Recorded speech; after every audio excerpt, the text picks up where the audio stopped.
Hello, ഇന്നിപ്പോൾ എൻ്റെ ഒരു കുട്ടി ബ്രേക്ക്ഫാസ്റ്റ് റെസിപ്പി കാണാം.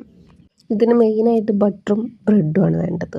അപ്പോൾ ബട്ടർ നന്നായി ചട്ടിയിൽ ഇങ്ങനെ തേച്ച് പിടിപ്പിച്ചിട്ട് അതിലേക്ക് 2 ബ്രെഡ് അങ്ങോട്ട് വെച്ച് കൊടുക്കുക. പിന്നെ നമുക്ക് കെച്ചപ്പും മുട്ടയും ലെറ്റൂസൊക്കെ വേണം, അതൊക്കെ അവിടെ ഇരിക്കട്ടെ. എന്നിട്ട് ഇത് നന്നായി ടോസ്റ്റ് ചെയ്യാം. നന്നായി ടോസ്റ്റ് ചെയ്തോളൂ, അല്ലെങ്കിൽ നമുക്കൊരു ക്രിസ്പിനെസ് ഒന്നും കിട്ടില്ല. അപ്പോൾ ക്രിസ്പിനെസ് കിട്ടണ വരെ ഇത് ഒന്ന് ടോസ്റ്റ് ചെയ്യാം. ആവശ്യത്തിന് വീണ്ടും വീണ്ടും ബട്ടർ ഒഴിച്ച് കൊടുത്തോളൂ. ബട്ടർ ഒഴിക്കും തോറും ബ്രെഡിൻ്റെ ടേസ്റ്റ് അങ്ങോട്ട് കൂടും. എനിക്ക് നോർമലി ബട്ടറും ബ്രെഡും മാത്രം കഴിക്കാൻ ഭയങ്കര ഇഷ്ടമാണ്.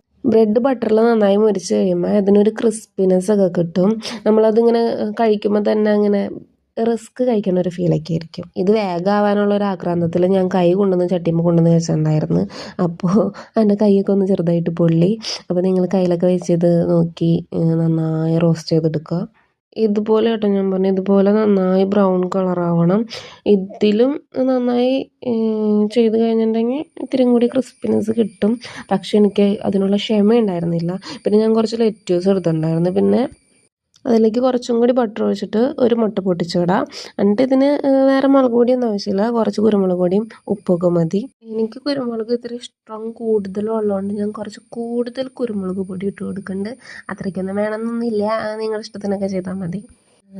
പിന്നെ ഇതൊന്ന് മറിച്ചിട്ടൊന്നും കൂടി എനിക്ക് ഇത്തിരി കൂടി കുക്കായാലേ കഴിക്കാൻ പറ്റുള്ളൂ. എനിക്കിങ്ങനെ വേവാണ്ട് കഴിക്കാൻ പറ്റുമല്ലോ.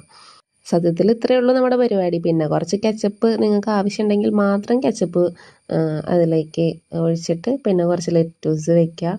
നമ്മുടെ ഈ മുട്ട മൊരിയിച്ചത് അതിലേക്ക് വയ്ക്കുക. വീണ്ടും കുറച്ച് ലെറ്റൂസ് വയ്ക്കുക. ലെറ്റൂസ് കുറച്ച് നാളായി ഇരിക്കണേ, അതാണ് അതിൻ്റെ കളറൊക്കെ ഒന്ന് മാറിയത്. പക്ഷെ അത് നമുക്ക് കുഴപ്പമില്ല, നമുക്ക് അഡ്ജസ്റ്റ് ചെയ്യാം. പിന്നെ ഈ മുട്ട വയ്ക്കുക, വീണ്ടും കുറച്ച് ലെറ്റൂസ് വയ്ക്കുക. നമുക്ക് വേണമെങ്കിൽ കുറച്ച് ചിക്കനും ഇതേപോലെ തന്നെ വയ്ക്കാം, അല്ലെങ്കിൽ എന്താ പറയുക, ചീസ് വയ്ക്കാം. ഞാൻ പക്ഷെ ഇതൊന്നും യൂസ് ചെയ്യണില്ല, എനിക്ക് ഏറ്റവും സിമ്പിൾ ഇതാണ് കഴിക്കാൻ. ബ്രെഡ് ജസ്റ്റ് ബട്ടറിൽ ടോസ്റ്റ് ചെയ്താൽ തന്നെ നല്ല ടേസ്റ്റാണ്. അപ്പോൾ പിന്നെ അധികം ആഡംബരത്തിൻ്റെ ആവശ്യമില്ലല്ലോ. പിന്നെ ഇങ്ങനെയൊക്കെ ഉണ്ടാക്കി കഴിക്കാൻ അങ്ങോട്ട്. ഇതിന് കോംബോ ആയിട്ട് ഞാനൊരു ബൂസ്റ്റാണ് കഴിച്ചത്. കാരണം എന്തെങ്കിലും കുടിക്കണമല്ലോ, അത് വിചാരിച്ചിട്ട് ഞാൻ ഇത്തിരി ആർഭാടമായിക്കോട്ടെ എന്ന് വിചാരിച്ച് ഞാനൊരു ബൂസ്റ്റ് ഉണ്ടാക്കി. ബൂസ്റ്റ് പിന്നെ ഓൾ ടൈം ഫേവറേറ്റ് ആണല്ലോ. ഇത്രയേ ഉള്ളൂ നമ്മുടെ സാൻഡ്വിച്ചിൻ്റെ പരിപാടി. അപ്പോൾ ടാറ്റ.